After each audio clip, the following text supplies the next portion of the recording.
Fighting anxiety is like attacking a beehive with a stick.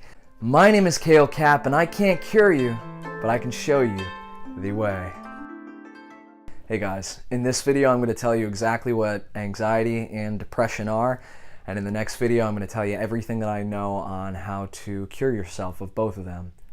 So, what is anxiety? I like to describe anxiety as like the little kid in the back seat that keeps saying, "Are we there yet? Are we there yet? Are we there yet?" But you know you're not there because you're not a little kid, but you can't turn this thing off. And like that, anxiety is this constant reminder, this constant worrying, constant fearing.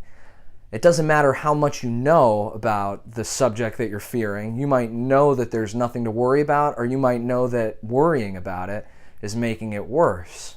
You can't stop it. And that brings me to my second point. You see, you cannot fight anxiety. Fighting anxiety is like attacking a beehive with a stick. And the closer you get to it, the worse it's going to get. In fact, it's so much like fighting a beehive with a stick that really, there's no use in fighting it. So we should just give up, right? Well, kind of. You see, paying attention to anxiety actually fuels anxiety. It makes the anxiety worse. Now, I'm not saying anxiety isn't real. It's real.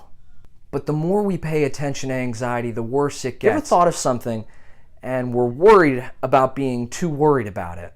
You were worried about getting anxious about it, and then in that, you actually begin to get anxious. And if you really got into it, maybe even give yourself an anxiety attack just thinking about this thing that you didn't even have to worry about in the first place. So in this, paying attention to anxiety actually makes it so much worse.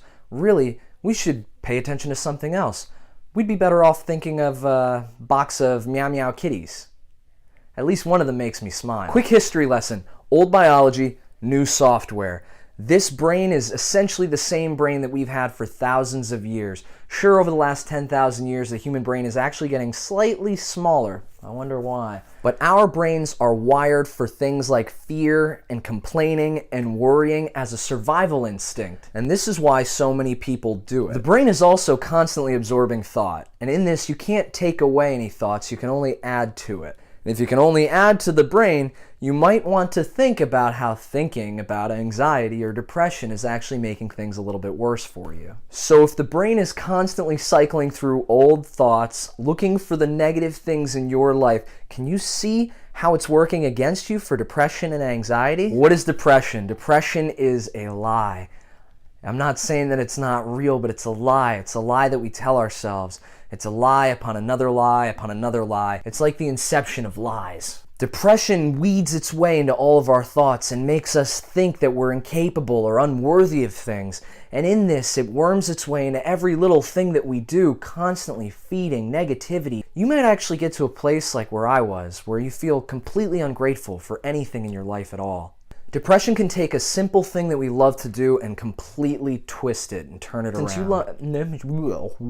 For instance, you might love riding your bicycle, the wind in your hair, the exercise, the feeling of freedom, but depression can get in there and make you think that there's nothing about that feels good. It might make you think, well, I don't really have the energy to go out and do that right now, or it's not really a good day to go and do that. So with the brain being naturally wired to look through old information and think about negative things, you can see how if you just let your brain go on autopilot, it can feed depression and make you think worse and worse and worse things about yourself. But my friends, it's time to take control back in your lives.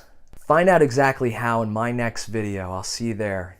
And if you like this video, please like and subscribe so I can keep helping people. If you didn't like this video, tell me why.